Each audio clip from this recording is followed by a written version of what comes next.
Trash. So every day in the morning, man, I love to eat fruit. This is how I sustain myself. This is how I stay healthy. And this is what I love to do. I got my blueberries, I got my raspberries, and gotta have the Fiji water or Essentia or Body Armor. Gotta have those three. Pineapples, mangoes, blueberries, raspberries, and we're getting ready to hit the road on this rainy day. Who I do it for? Little JD, little Elijah. Say, let's talk trash. Say, let's talk trash.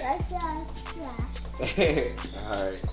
I'm about to head out to Austin, talk some trash. And this right here is the beautiful Karina. So she makes sure the house is always taken care of. She makes sure my boys are safe and taken care of. She teaches them Spanish, and she's an awesome nanny / cleaning lady / friend / family. La Familia. And then you have the queen of trash. Never mind her hair because she's just getting ready. Yeah, I'm in the middle of doing it. Come on here.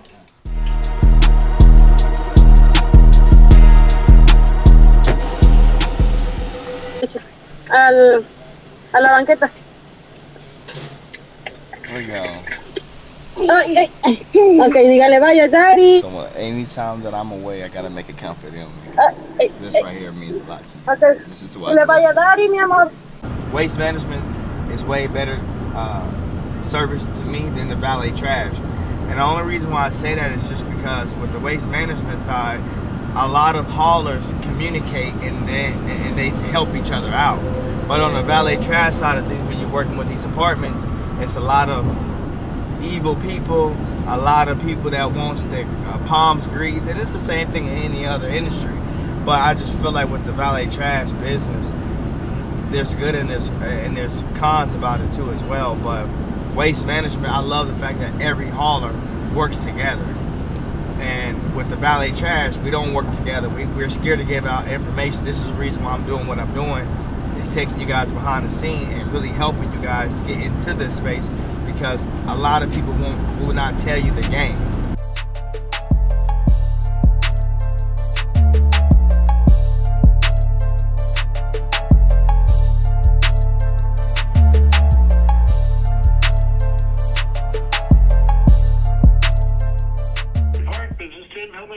Hey Tim, how are you doing this afternoon? I'm doing well. How about yourself? I'm doing great. Thanks for asking. Is the manager available by chance? I'm the assistant property manager. How can I help you? Yes. My name is David. I'm with Doorside Valet, and I was just calling you, Tim, just to see if you guys needed any help with any junk or trash outs. We also provide valet trash services as well. Is there a time that I can come by this week to connect with you and just drop off some literature? Well, I'll tell you what. So that way, we don't waste your time or anything. Are you an MAA approved contractor or vendor at this time? Yes, we are. Okay, you are? Yes. If you want to, okay, that's because otherwise I just didn't want you to send anything or whatever if you're not, because we can't use anybody but. So we don't do valet trash here. It's not in our scope. It's nothing that we're looking to do.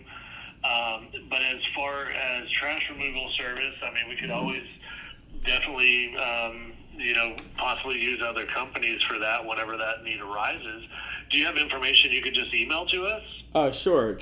Let me give you my email, and you can just send me over a general email, and I can send you over some literature with our pricing in case you guys get any writs, or if you need any trash outs on some of your units, we can come out and service those for you. Okay, let me see. What's your email address? Alrighty, I'll send you a quick email. Yes, and then I know MAA, you guys typically have compactors on your property. So if your compactor ever gets broken or jammed, and if you guys ever have any overflow of trash, we can come out. We have trucks here too as well, where we can come out and clean up around the compactor area. So that way your hauler can still pick up the compactor and empty it out. Okay, yeah, if you definitely have that in a bid too, that'll help. Or on anything in writing, that definitely helps us out. Yes, sir. Okay, so send me over an email, and then I'll send you over some literature right now. Sounds great, sir. I already said. All right, thank you so much, Tim. All right, David. You have a wonderful day, sir. You too. Bye-bye. Bye-bye. That's how you cold call. You got one lead. 1-0. Of where I started from, this is where I created Valet Trash. This is my first apartment. 600, I think, 620 square feet.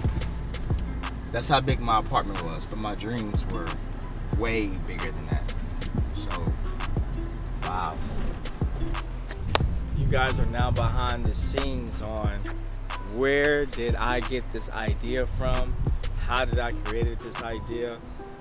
I was right here, an average Joe Blow, living in a 620 square feet apartment. Very small, but my dreams were very big.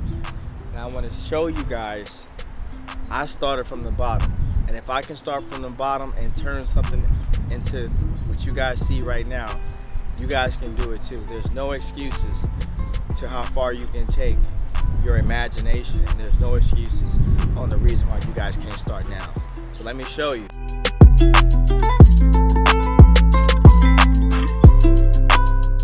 believe this is where it all started from, right here at this apartment complex. You're out there making your own luck.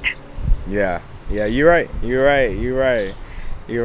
And I hope you don't take me calling too much as annoying or whatever. But just like you say, is, you know, I don't get paid by the hour. I get paid by the contracts that I sign and people, so that way I can keep my people employed. So yeah, it was below 12. But when me and you had talked, you had told me that will work. That should be fine.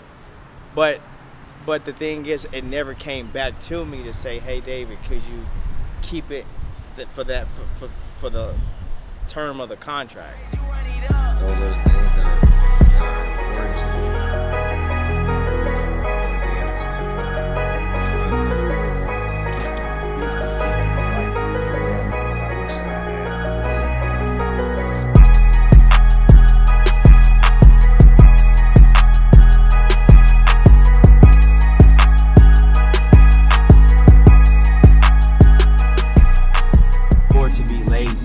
Afford to be a bare minimum person. With inflation, cost of goods, home pricing, everything's going up, man. You have to be on your grind. You have to hustle. If you're not hustling, you're losing. And if you're gonna lose, you can't survive without money. And that's the hard cold truth about the reality of how this world is turning and working. You cannot survive without money. Sienna, right? Okay, Sienna.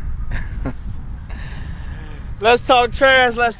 Hey, listen, right here is a new construction deal that we just got for Valet Trash. If you guys want to know how to price it, if you guys want to know how to get in contact with the developers or property management company, that way you can have access before residents move in.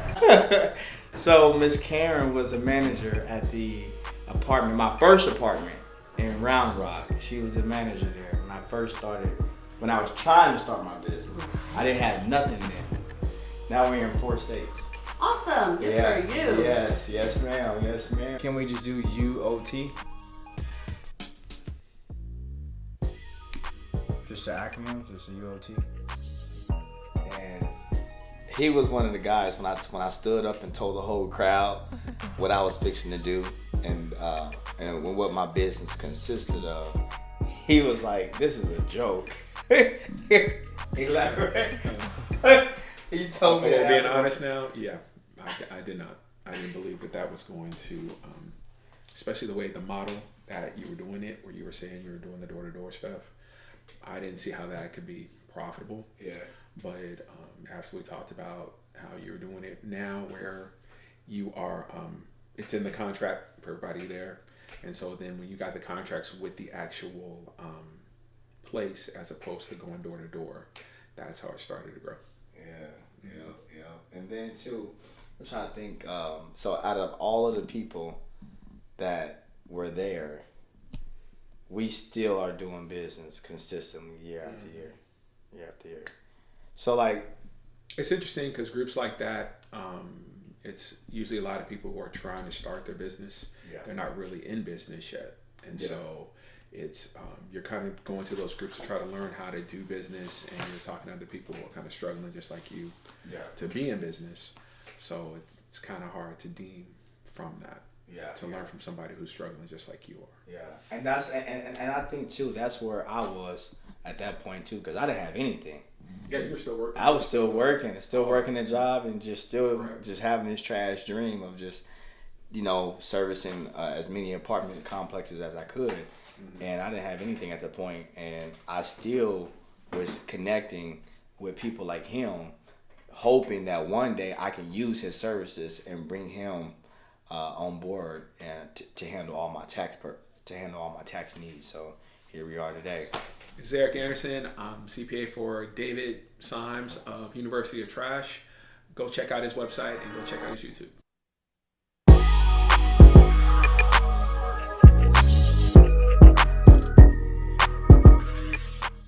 So this is a street where it's like C-class, D-class property. So this street is really good for like junk removal, trash outs, and writs.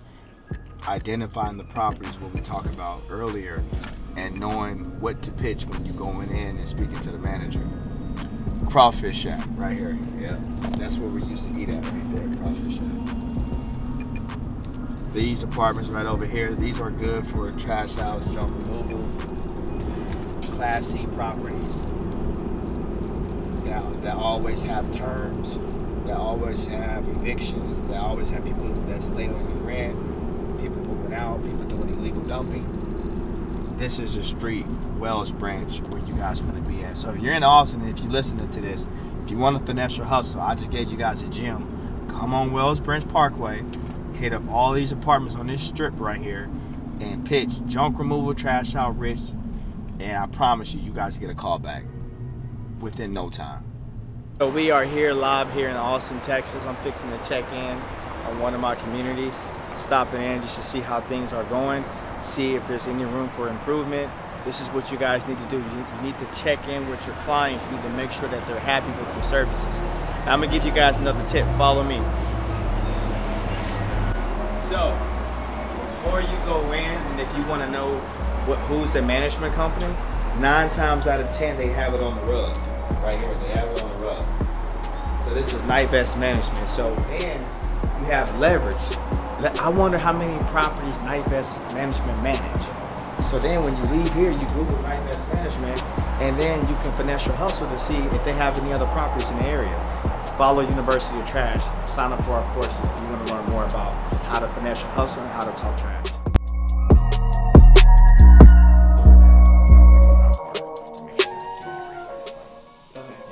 Now, we also do trash outs and writs and junk removal. You know about the junk removal and compactor dumpster overflow.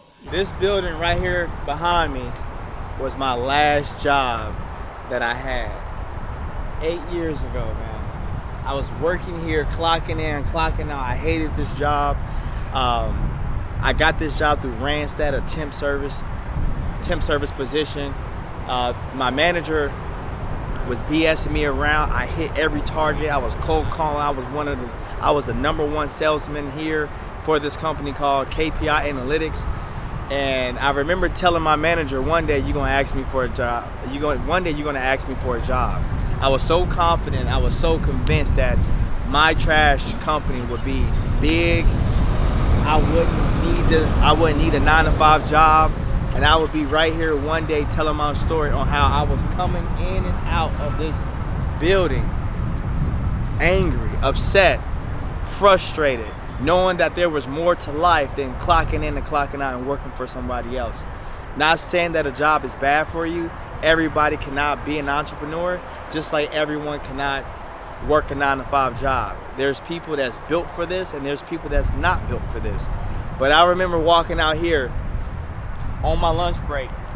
I talked to my mentor. I was so disgusted. And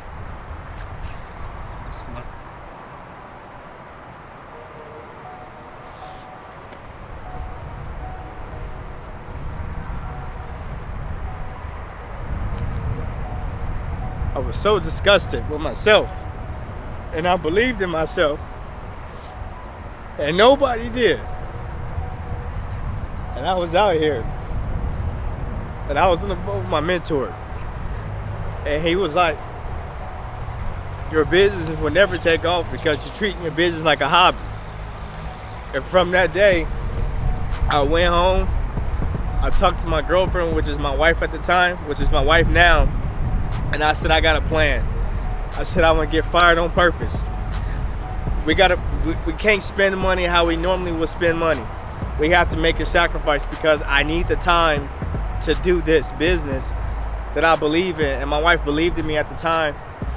And I was coming into work, coming in and out, late, clocking in late, taking long lunch breaks, doing everything that I could to get fired on purpose because I needed the unemployment. I get fired, I get the call that I've been wanting. And I remember I celebrated. I went to Pluckers off 35. I met with my friend JT. We celebrated. That was the last time that I would ever have a job. I made a commitment to myself that I would never work for no one else. And I just can't believe that I'm just sitting right here. And I was one of the people that was walking in and out of this building. And so I'm having a drink. I'm celebrating my last day of working a job, being an employee, and turning myself into a businessman.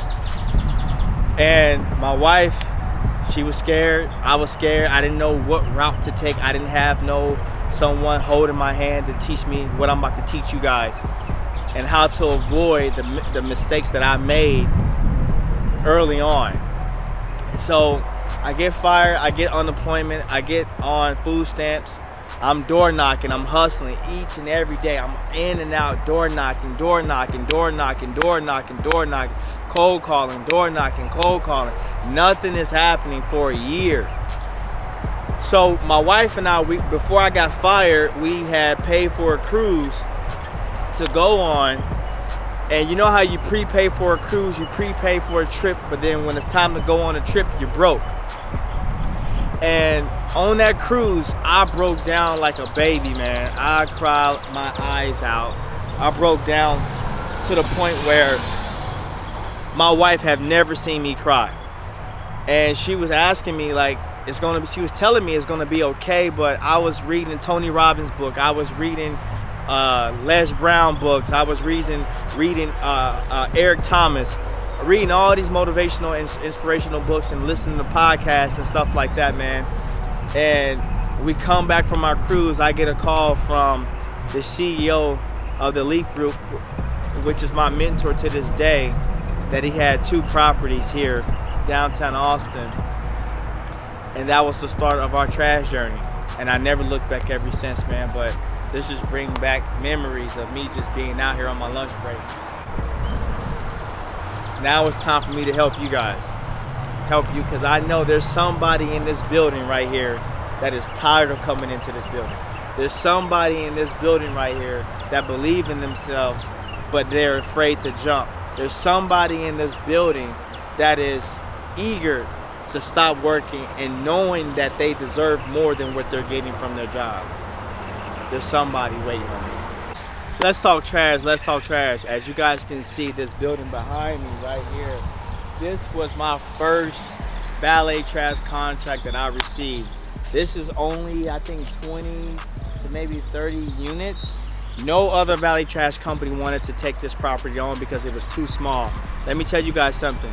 You gotta start small to become big. My mother always taught me, son, you have to appreciate the small things in order to get to the big things. This right here, this one opportunity right here got me 12,000 units. Because all I needed to do is be right one time. I needed one deal to get some traction. I needed one deal to get that momentum. I needed one deal to keep myself going and use this as leverage, so that way I had a reference to reference me to get me more properties. So always take on whatever you guys can take. Make do with what you have, and let's talk trash. 2, 3, 4, 5, 6, 7, 8, 1, 2, 3, 4, 5, 6. Till you gotta pay taxes.